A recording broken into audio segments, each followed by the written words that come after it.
જરૂરી એ નથી કે પેલો 500 કમાય, તમે 100 રૂપિયાથી કમાશો ને હું તમને ગેરંટી આપું છું ઈસુ તમારી સાથે હોય ને તો 100 માં પણ તમારું ભલું થશે.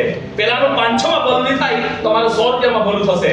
પણ ઈસુ તમારી સાથે હોય ત્યારે આ ઈસુને કેટલી જગ્યા પર વેચી દેવામાં આવ્યો, ખાડામાં નાખવામાં આવ્યો, જલમાં નાખવામાં આવ્યો, પણ બધી જગ્યા પર તે સફળ થતો જાય કેમ કે યહોવા તેની સાથે હતો. ઇમ્પોર્ટન્ટ એ નથી કે આપણે કેટલું કમાઈએ, ઇમ્પોર્ટન્ટ એ છે કે મારી સાથે મારો પ્રભુ છે. વહાલાઓ ત્યારે પ્રભુનું થાય છે. હાલેલુયા. જો તમારે ઊંચાઈ પર જવું હોય, લોકો અમને માન આપશે, લોકો અમને સન્માન કરશે, ઈસુને સાથે લઈને ચાલવું પડે. ભલે ઈસુ મસીહ કી આ ઈસુ એમ નહીં કીધું કે પ્રભુ મારી સાથે છે, એવું નહીં બોલ્યો કે પરમેશ્વર મારી સાથે છે, પણ એના શેઠે જોયું કે એનો દેવ એની સાથે છે.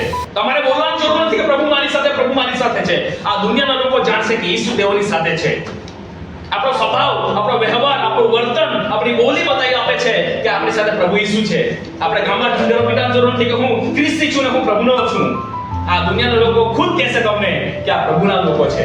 આ ઈસુને એવું થયું, ઈસુને પોતે ઓળખાણી આપી કે મારી સાથે મારો દેવ છે, પણ એનો શેઠે જોયું કે એની સાથે એનો પરમેશ્વર છે, એટલા માટે સફળ થાય છે.